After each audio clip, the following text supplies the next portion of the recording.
Hello and welcome to Saki Tech. In today's video, we will do a full comparison between the iPhone 5s and the brand new iPhone 6. As you know, the iPhone 5s was released in September 2013, whereas the iPhone 6 got released in September 2014 after a full year. The most significant upgrade here is the screen size of the newly released iPhone 6, which is now 4.7 inches compared to 4 inches on the 5s. This shift allows the iPhone 6 to compete better in a market saturated with bigger screen sizes. We are going to inspect the screen differences in a full detail in a minute, but let's start by comparing the actual build quality of these phones. Both of these phones are constructed with aluminum and have a superior feel in your hands. I want to be crystal clear here. Whether you hold the iPhone 5s or the iPhone 6 in your hands, they will both feel like $1,000,000. But obviously there are some design differences. So with the iPhone 6 you get a super smooth unibody aluminum finish with a continuous form factor where the glass display softly arcs towards the curved aluminum body on the sides all the way to the back, giving you a continual feel on the full surface area, which completely replaces that boxy feel of the iPhone S with its sharp edges. Despite this new continuous and curvy design, I cannot tell you that the iPhone 6 design is superior to the 5s. I wouldn't be surprised if some people prefer the design of the 5s over the 6, whereas others will prefer the 6 over the 5s. What this means is that both phones, from a design perspective, look pretty amazing. I personally prefer the 6, but that's my subjective preference. Now, because the iPhone 6 is bigger, the power button has been moved to the right side of the phone for easier access, which is a welcome design change. The one thing I do not like about the design is the rear camera that slightly protrudes outwards. If your phone is sitting on a flat table, it will wobble, which could cause slight annoyance for some people. So the new iPhone has a larger screen, which is most definitely welcome. Being exposed to numerous large screen Android smartphones has spoiled me into appreciating the extra screen real estate. Any form of media such as games, videos, or pictures are better off on a larger smartphone display, and the 4-inch on the 5s, in my opinion, simply wasn't big enough. So the 4.7 inch is a definitive step in the right direction. So let's take a look at the numbers. So the iPhone 6 comes with a 4.7 inch display with 1334 by 750 in resolution, and the pixels per inches calculate out to be 326 ppi, just like the iPhone 5s.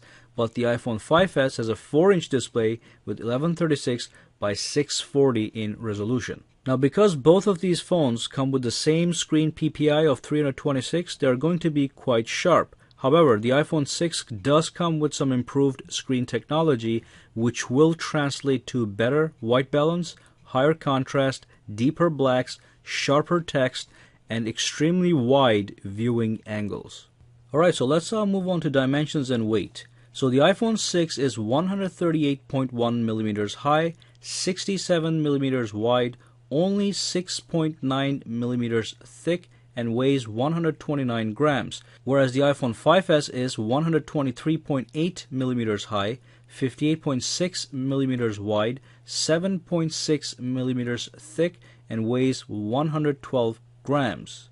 I wish I could tell you that the engineers at Apple were magically able to deliver an iPhone 6 with a larger screen but a smaller form factor than the iPhone 5s, but not even Apple can achieve such a feat. So yeah, the iPhone 6 with its bigger screen is obviously taller and wider and heavier, but they did manage to make it thinner. Being thinner and having the rounded edges, it is a little more slippery, so be careful not to drop it. Alright, so let's move on to the processor and the memory. Under the hood, the iPhone 6 has a 1.4 GHz dual-core A8 processor with 64-bit architecture and 1 GB of RAM. Now that sounds horribly similar to the iPhone 5s, which is clocked at 1.3 GHz dual-core A7 processor with 64-bit architecture and 1 GB of RAM. But don't be fooled by these numbers. With the A8 chip, you do get 25% faster processor performance and 50% faster graphics performance, while drawing only 50% of the power compared to its predecessor, the A7. Now at the end of this video, I will run some benchmarks to compare the processor, memory, and graphics performance, and we will see how the numbers stack up against each other. For now, let's move on to the battery life. Both phones come with a built-in rechargeable lithium-ion battery. What really matters is the battery life, so let's break down the battery life based on type of usage. So the iPhone 6 supports a battery life of up to 14 hours of talk time on 3G, 10 hours of internet usage on 3G or LTE, and 11 hours of browsing over Wi-Fi. For media consumption, you get 11 hours of video playback and 50 hours of music playback, as well as 10 days of standby time. The iPhone 5S offers 10 hours of talk time on 3G, 8 hours of internet usage on 3G, and 10 hours of internet browsing on Wi-Fi. You get 10 hours of video playback and 40 hours of music playback, as well as 10 days of standby. Now, regardless of having a bigger screen and packing more processing power, the iPhone 6 manages to improve its battery life over the 5S. So you do get the 4 hours of extra talk time and 10 hours of extra music time, which is quite welcome. Next up, let's take a look at the camera. So there isn't much of an upgrade to the camera on the iPhone 6, at least on paper. It retains the 8 megapixels rear-facing iSight camera with the same aperture of f2.2 and the same sensor size. Most of the improvements you will notice in photo quality will be due to the upgraded A8 processor and software tweaks. So let's get some details. Both iSight cameras allow for 1080p video recording in 30 frame rates per second, but the iPhone 6 offers 1080p video recording with 30 or 60 frame rates per second, so that is a plus.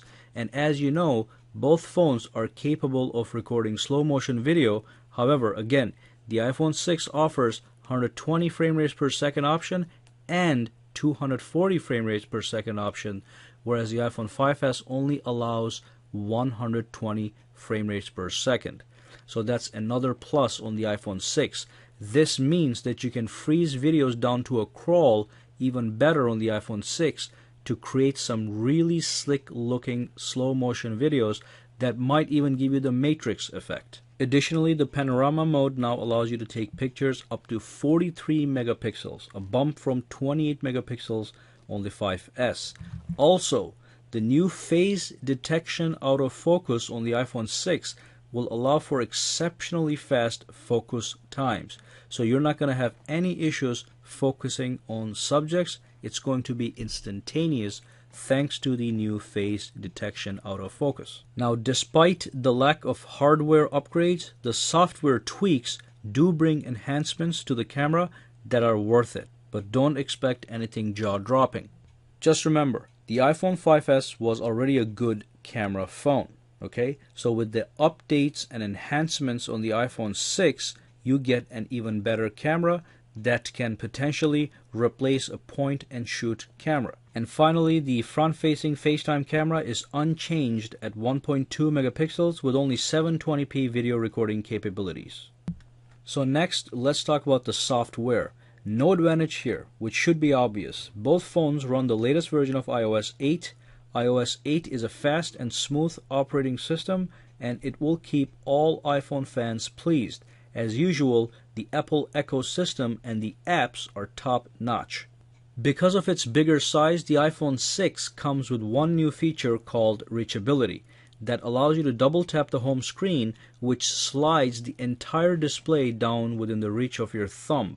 This feature is also known as the one-handed mode. The rest of the software is the story of iOS 8. There are a number of subtle improvements over the iOS 7. Just go and watch some of my iOS 8 videos to get a better feel for iOS 8. I will leave some links in the description below so you can go and watch videos pertaining to iOS 8 enhancements and updates. Alright, so we have covered a lot of ground. Now let's move on to benchmarks. Let's run two different benchmarks on these babies and see how these devices compare in horsepower. The first benchmarking tool I will run will be Geekbench 3, which will allow us to compare the processing and memory power of the iPhones. The second tool I will run is called GFX Bench, which will allow us to compare the graphics performance of these phones. So I'm not going to waste your time by showing you the entire test, since it could take up to 5 minutes. So let's start off with Geekbench and fast forward to the benchmark results right away. Alright, so as you saw, I cleared up everything in the background so nothing was running in the background. I launched Geekbench 3 and now we are running the process. So let me fast forward this to the end to see the results. Alright, so the iPhone 6 was done first. Let's wait for the iPhone 5S, and there we go. So as you can see from these results, the iPhone 6 is in fact faster than the iPhone 5S in processing and memory performance. It is not by a large margin, but I'm seeing 15 to 20% increase in performance here, which is actually not that bad at all. So let's skip to the next benchmark. Let's get out of here. And what I'm going to do is I'm going to launch GFX Bench, and I'm going to show you at least one of these benchmarks. I want you guys to see what they look like. They do push the device to its limits by using graphically intensive game simulations. So let me fast forward to one of the example benchmarks, and then I'm going to give you results for all the benchmarks on this tool. Alright, so let me go to test selection, and let's choose the T-Rex benchmark, and let's click start. And I want you guys to take a look at exactly what this thing looks like. Okay, so it's loading up the T-Rex game simulation test right now. Should be coming up. And there we go. So this is a really graphic intensive 3D benchmark. Alrighty, so you can trust the results on this guy. So you can watch a little bit more here, and let's skip all the way back to the results, and there we are. So if you look at these numbers, look at the top, it says high level tests. Those are the tests that will push your device to its limits. So we're going to inspect the numbers that they produced. So Manhattan and 1080p Manhattan score on the iPhone 6 is 30.5 frame rates per second and 17.8 frame rates per second for the 1080p test. If you compare that to the iPhone produced 24.7 FPS for the first test and 12.9 FPS for the second test. And then if you move up to T-Rex, then again you have two T-Rexes. You have T-Rex 1 and 1080p T-Rex. And if you look at the results here and you compare the FPS, it is higher than the iPhone 5S on the iPhone 6. So this test definitively proves that the iPhone 6 has better graphics capability than the iPhone 5S, which was to be expected, but these numbers give you an idea of how much of a boost to expect. It doesn't look like it's 50%, but it is in the 30-40% range.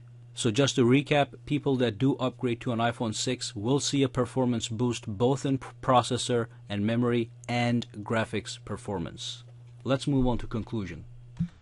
Alright, so let's give you a conclusion. So what do? Grab an iPhone 5S or an iPhone 6? Do we upgrade or do we not upgrade? The main deciding factor is the screen size, period. If the iPhone 6 was still 4 inches, I'd tell you to go buy a 5S instead, because 5S is an amazing piece of hardware and you can grab one on the cheap. Make no mistake, 5S is still a fast and powerful little monster. However, if you want a bigger screen so you can get more screen real estate to enjoy various forms of media with more satisfaction, you should go with the iPhone 6. On the flip side, I also want to highlight that the iPhone 6 is a positive improvement over the iPhone 5S. It is a faster smartphone. It does have better battery life. It does take slightly better pictures and allows for some fantastic slow motion videos at 240 frame rates per second.